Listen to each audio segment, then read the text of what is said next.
एक बार की बात है, एक भाई और बहन रहते थे। उनका नाम अक्षित और रिया था। अक्षित 10 साल का था और रिया 8 साल की। दोनों एक दूसरे से बहुत प्यार करते थे और हमेशा साथ खेलते थे। घर बहुत प्यारा था, जहाँ हरियाली और सुंदर फूलों से घिरा हुआ बगीचा था।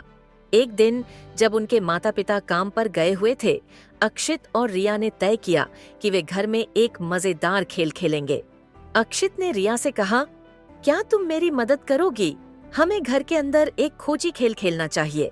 रिया ने खुशी से कहा, बिल्कुल, मैं तुम्हारी मदद करूंगी। दोनों ने मिलकर घर के सारे कमरे खोजे। अक्षित ने रिया को एक छोटे से खजाने का नक्शा दिखाया, जो उन्होंने अपने पुराने खिलौनों में छिपाया था। रिया ने कहा, हम इस नक्शे को सही तरीके से पढ़ेंगे और खजाना ढूंढ लेंगे। दोनों बच्चे पूरे घर में खोजबीन करने लगे। कभी वे रसोई में जाते, कभी किताबों के रैक के पास। थोड़ी देर बाद रिया ने कहा, देखो अक्षित, ये वह जगह है जहाँ खजाना छिपा हो सकता है। और रिया ने अलमारी के नीचे से एक पुराना बॉक्स निकाला। जब दोनों ने बॉक्स खोला तो उसमें पुराने सिक्के, कुछ चॉकलेट्स और कुछ पुराने पत्र थे। अक्षित और रिया बहुत खुश हुए। उन्होंने चॉकलेट खाए और उन पुराने पत्रों को पढ़ने लगे, जो उनके दादाजी ने कभी लिखे थे।